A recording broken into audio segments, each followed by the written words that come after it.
In this video I'm going to show you how to remove this service due error on a Skoda Octavia 2 from 2010. It's a facelift.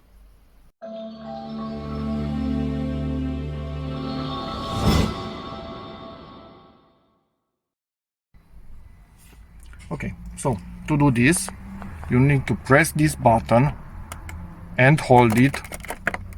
So I'm pressing and holding it. Put your contact, but do not start your motor.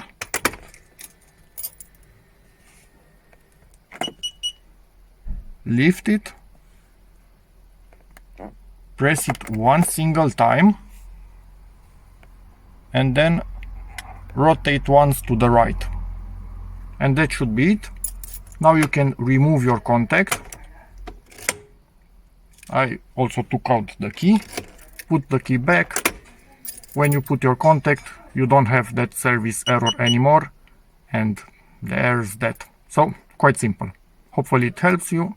In which case, please give the video a like, check out my other videos, maybe subscribe, and as always, see you in the next one.